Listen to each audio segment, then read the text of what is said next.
But we begin tonight with a tale of two speeches, both from the same man, both from President Obama.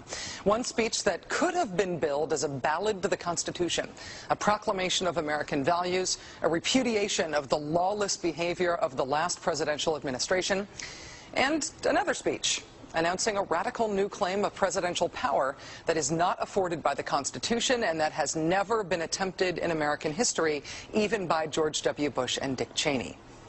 Remarkably, President Obama today made both of those speeches simultaneously.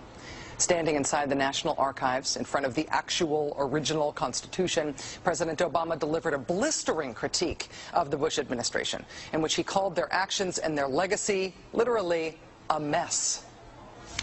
Our government made a series of hasty decisions. Poorly planned, haphazard approach. Too often, we set those principles aside as luxuries that we could no longer afford. Our government made decisions based on fear rather than foresight. The decisions that were made over the last 8 years established an ad hoc legal approach for fighting terrorism that was neither effective nor sustainable.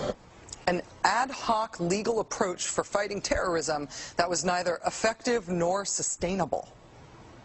Ouch. Then, moments later, he announced his own ad hoc legal approach for fighting terrorism.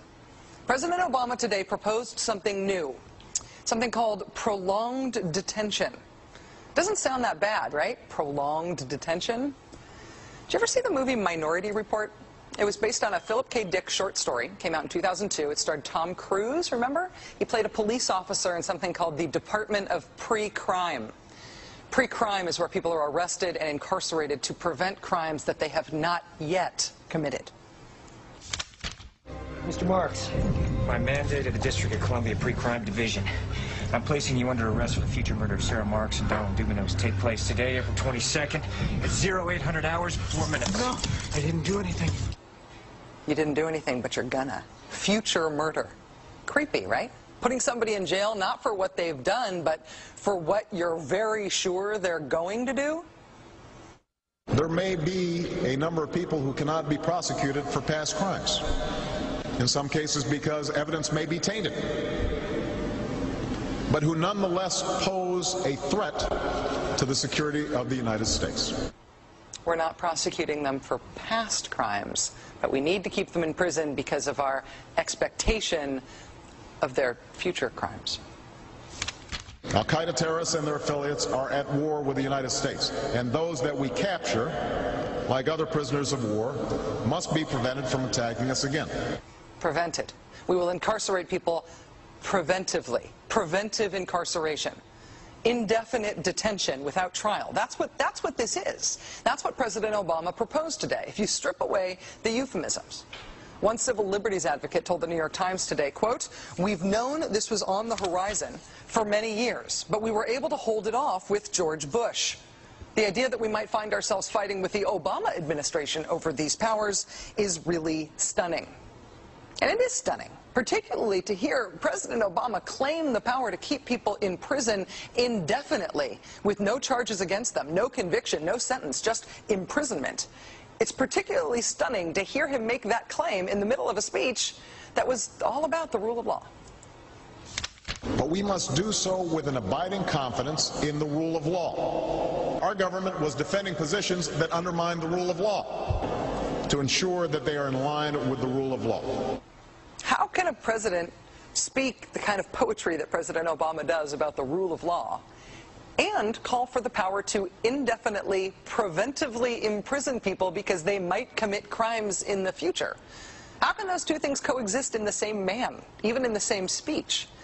Well, that brings us to the self-consciously awkward, embarrassing part of this speech today. After condemning the Bush administration for what he called their ad hoc legal strategy, for trying to make things seem legal that patently weren't, this is what President Obama proposed.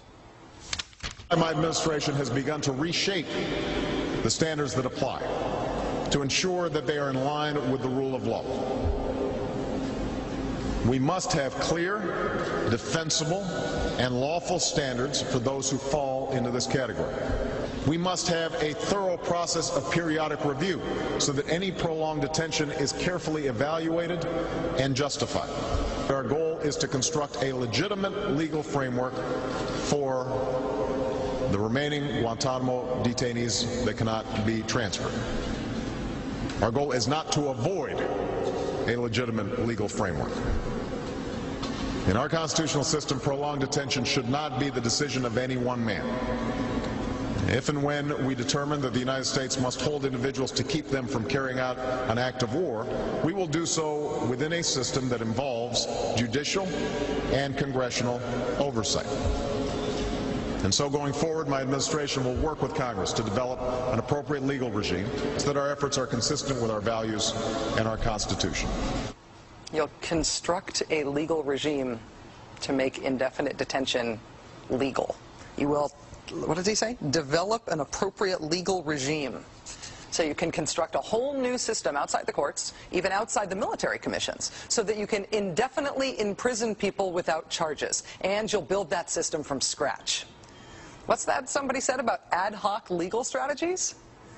Just for context here, in the United Kingdom, where there isn't even a Bill of Rights, there's been a major debate about whether people can be held in preventive detention. Former British Prime Minister Tony Blair wanted 3 months to be the outer limit for how long anyone could be held. There was a big political fight about it. Parliament ended up limiting that power to 28 days. 28 days is still the longest period of preventive detention that's allowed under law in any comparable democracy anywhere in the world.